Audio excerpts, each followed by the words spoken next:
वगैरह चल रहा है जी। जी जी, कैसे सर? बिल्कुल ठीक, और सुनाइए। बढ़िया जी।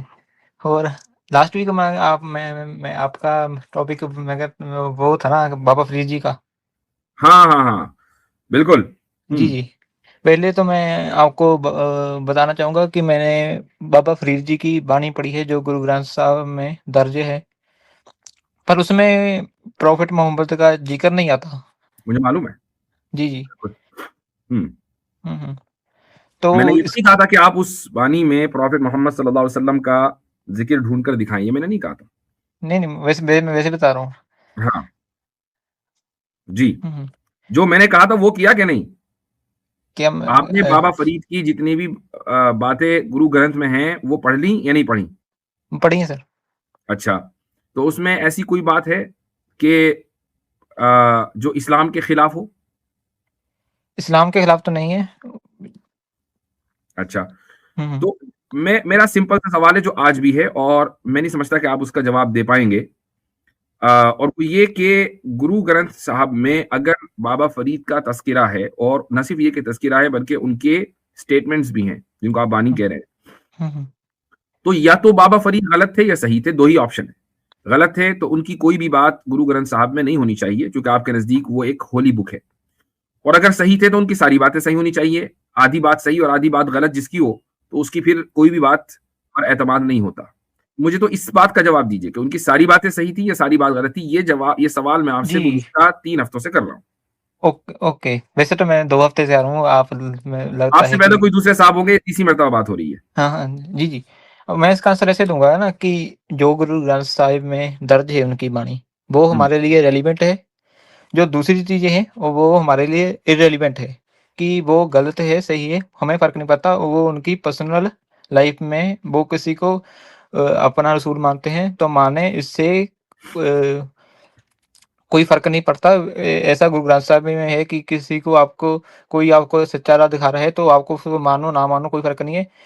वो गुरु साहिब उस चीज़ पर ध्यान देते हैं कि आपका कनेक्शन गॉड के साथ कैसा है, हुँ, ना कि किसी इंसान के साथ। हुँ। ये मैं इसका आंसर ऐसे दूँगा। अच्छा, एक बात बताएँ कि आपके यहाँ कोई किताब है जन्म साखी? जन्म साखी हाँ जी, जी, कई हैं।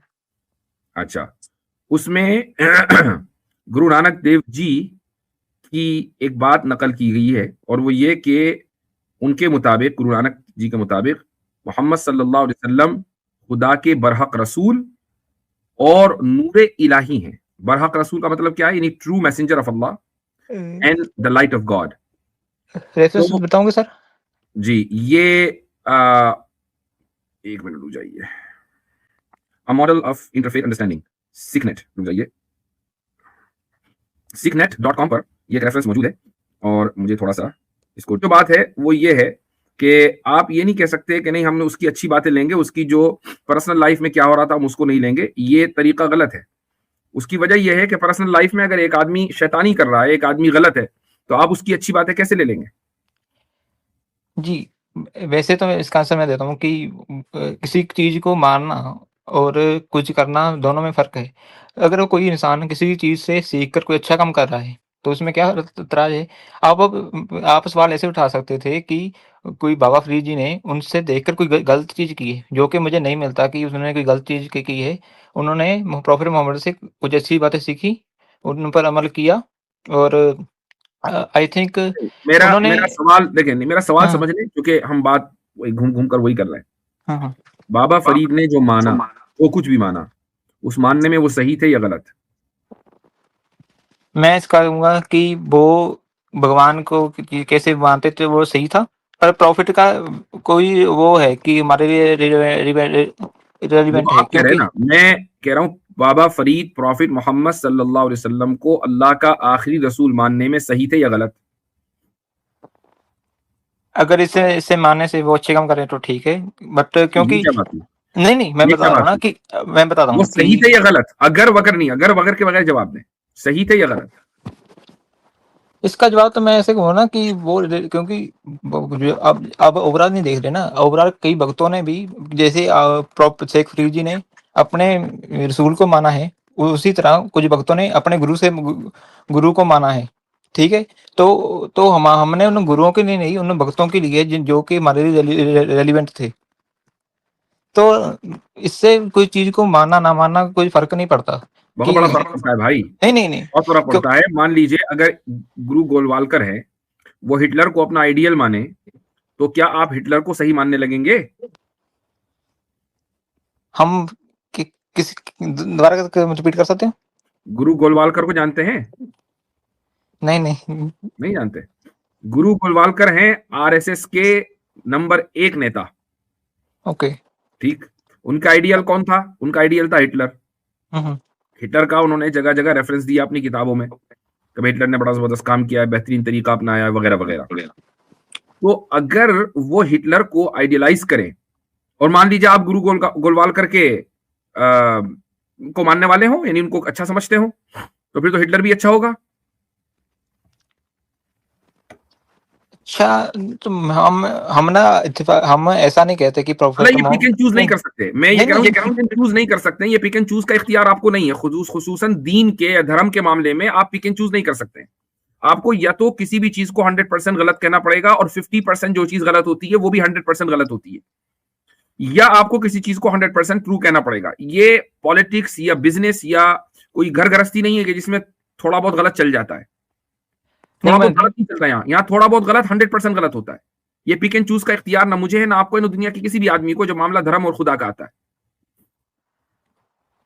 अ, मेरी बात सुनिए, मैं ये कहना चाहता हूँ कि अगर इंसान किसी चीज़ को, हम नहीं कहते कि प्रोफेट मोहम्मद कोई अच्छे इंसान नहीं थे, हम मानते हैं कि अच्छे इंसान थे।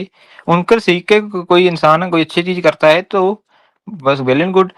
हम ऐसा नहीं कहते, हम उस रसूल वाला हमें नहीं, क्योंकि आई डोंट नो कि वी डोंट नो कि वो रसूल है कि नहीं है, क्योंकि उसका हमें कोई सबूत नहीं मिलता गुरु ग्रंथ साहिब में कि वो रसूल है या नहीं। बट हम ऐसा कह सकते हैं कि अच्छे इंसान थे, क्योंकि बाबा फरीद से उनसे सीख के वो अच्छे राह पर चले। गुरु ग्रंथ साहब में तो इस बात का भी कोई उसूल नहीं मिलता कि अमेरिका में रहने वाले लोगों का क्या होगा, और वहां तक कैसे पैगाम पहुंचेगा, या गुरु नानक जी से पहले उन लोगों का क्या हुआ, कोई जिक्र नहीं है उनका। तो ये कोई दलील नहीं है कि चूंकि जिक्र नहीं है, चूंकि इनका जिक्र नहीं है, देयरफॉर हम बिलीव नहीं करेंगे। किसी चीज का ना होना, उसके किसी चीज का ना मेंशन किया जाना, यानी किसी चीज का जिक्र ना होना उसके मौजूद न होने की दलील नहीं होती। ये उसूल है। एक चीज का अगर मैंने जिक्र नहीं किया, इसका मतलब ये नहीं कि वो मौजूद नहीं है। अच्छा हजरत, इनसे इस तरह से ना सवाल पूछ लें कि आप, हैरी भाई, जो आप कह रहे हैं कि ये पैगाम हमें क्योंकि गुरु ग्रंथ साहिब ने या गुरुओं ने दिया है, उनके पास ये पैगाम जो है ये उनका अपना इंडिविजुअल पैगाम है या खुदा की तरफ से ये पैगाम है आप तक का? खुदा की तरफ से। कैसे है ये, मैं कैसे मिलता है, मतलब इसका प्रोसेस क्या है कि एक इंसान कब गुरु बन कहलाएगा जब उसके पास खुदा का पैगाम आएगा, उसका क्या प्रोसेस है? प्रोसेस तो ये है ना, जब कोई भी वो दावा ना कर ले उठ के कि मैं गुरु हूँ भाई और मेरे पास खुदा का पैगाम आ रहा है, तो उसको क्या पहचान है? पहचान तो वो होगी ना कि पहले तो वो जो गुरु ने एक कसौटी रखी हुई है, कुछ गुरु ने चीजें बताई कसौटी हुई हैं। रखी है, नहीं नहीं, गुरु ने कसौटी नहीं, गुरु हाँ। ने कसौटी नहीं, गुरु की कसौटी पे तो कोई भी खरा उतर जाएगा। मतलब इंसान की कसौटी नहीं होनी चाहिए ना, इंसान एग्जाम दे रहा है तो इंसान के ही बनाए हुए एग्जाम पे खरा उतरेगा। अगर खुदा की तरफ से कोई कसौटी होनी चाहिए ना कि ये इंसान है, इसको तुम जो है वो अपना गुरु मानना, तो वो बताएं वो हमें। वही तो बता रहा हूँ ना कि गुरु ग्रंथ साहब में जो कसौटी लिखी हुई है, उस दौरान वो ऐसे ऐसे चलेगा, तो अंत पर वो एक अकाल पुरुष से कनेक्ट होगा। तो उससे जब वो कनेक्ट क्या होगा कसौटी तो है वो, कसौटी क्या है? वो कसौटी तो ये है ना कि आपको कुछ चीज सोने की 5 थीव्स, मतलब काम, क्रोध, लोभ, अहंकार। ठीक है, तो ये ये तो गौतम बुद्धा ने भी बताया है, ये तो मतलब हर कोई इंसान बात तो बताया। पूरी आजकल होने दोगे सर, बात आजकल तो पूरी आचार्य होने दोगे प्रसाद भी कह रहे हैं। सर। चले कर चले लीजिए बात पूरी। पूरी कर लेने दें, इनकी 5 चीजें सुन लें। हाँ, तो हम्म। ठीक है, वो चीज़ें होगी। बाद जो उसके बाद ये भी देखा जाएगा वो गॉड से लव कितना करता है। वो क्वेश्चन पूछता है कि जो चीज़ गलत हो रही है उसके बारे में विरोध करता है कि नहीं, और वो भक्ति भक्ति कितनी ज़्यादा करता है, और उस भक्ति के नज़रिए से गॉड पिक करेगा कि इसको मैं मैसेज दूंगा या नहीं। ये कसौटी है। हम्म। जी हजरत, आप कंटिन्यू कर रहे हैं। मेरी बात मुकम्मल हो चुकी, मेरे सवाल का इन्होंने कोई जवाब नहीं दिया, इसलिए मजीद बात करना तो बेकार है। तो चलें इसको वाइंड अप करते हैं। देखें हैरी भाई, जो आप कसौटियाँ बता रहे हैं, वो आजकल कसौटियाँ यूट्यूब पे मतलब जो होते हैं ना टीचर्स लोग, जैसे बहुत सारे हैं, जैसे आचार्य प्रशांत है या संदीप महेश्वरी हैं, इस तरह के बहुत सारे हैं, तो वो यही सारी बातें करते हैं। तो पैमाना जो है वो ये नहीं होता कि एक इंसान किस तरह का आचरण कर रहा है, वो आचरण चूंकि ऑलरेडी मौजूद है दुनिया में, तो उसको अच्छा ही समझा जाता है, जो इंसान की फितरत में मौजूद है कि अच्छा बोले, झूठ ना बोले, अहंकार ना करे, और उसमें जो है रजस तमस और जो है वो इन गुणों में, तम गुणों में कौन सा गुण इस्तेमाल करे, ये सब चीज़ें जो ऑलरेडी मौजूद हैं, और इन चीज़ों पे लोग स्पीच भी दे रहे हैं आजकल यूट्यूब में। अगर कोई और क्राइटेरिया होता है तो उस पर फिर बातचीत होगी, लेकिन चूंकि अब एक सवाल मैं पूछ सकता हूँ। एक मिनट रुक जाइए, एक लास्ट चीज हैरी भाई ये बताएं, आप रीइंकार्नेशन को तो मानते होंगे? जी जी।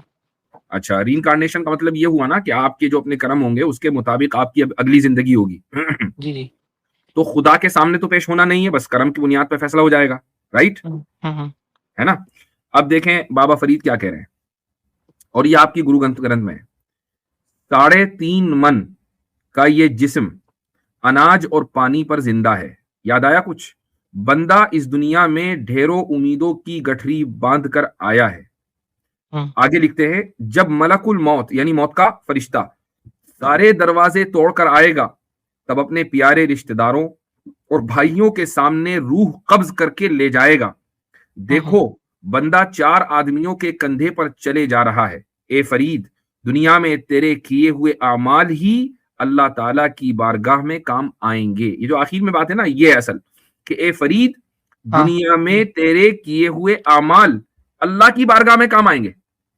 इससे तो रीइंकार्नेशन का निगेशन हो रहा है, नहीं हो रहा ना कि वो अब आपने अभी कहा कि अल्लाह के सामने तो जाना नहीं है, अगले जन्म में पैदा हो जाना है, और यहाँ अल्लाह की बारगाह, अल्लाह के सामने जाने की बात हो रही है कि जो अमल यहाँ करोगे अल्लाह की बारगाह में वो अमल काम आएगा। इसका मतलब रीइंकार्नेशन नहीं है।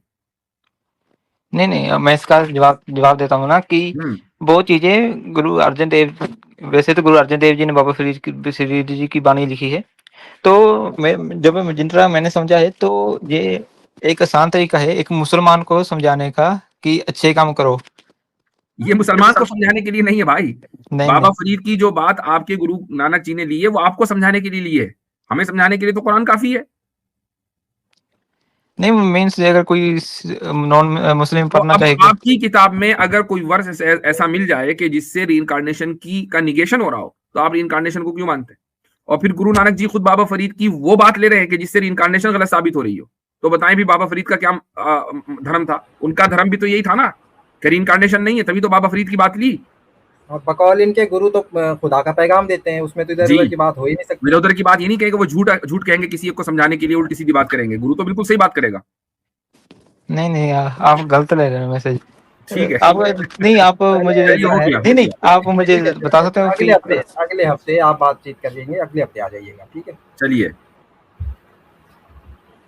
रजत साहब, मैं आप सभी हजरात से ये गुजारिश करूंगा कि इस वीडियो को अपने जितने भी ग्रुप्स हैं उसमें शेयर करें। इसी तरीके से अगर आप लाइक करेंगे तो उससे ये होगा कि जो YouTube एल्गोरिदम है, तो आपके जो फॉलोवर्स हैं या जो आपसे लोग जुड़े हुए हैं, उन तक ये वीडियो पहुंचेगी। ये जरूरी है कि इस्लाम का जो पैगाम है मुसलमान नहीं पहुंचाएंगे तो फिर कौन पहुंचाएगा? हमारा काम है यहाँ आकर गुफ्तगू करना, आपका काम है इस गुफ्तगू को आगे पहुंचाना।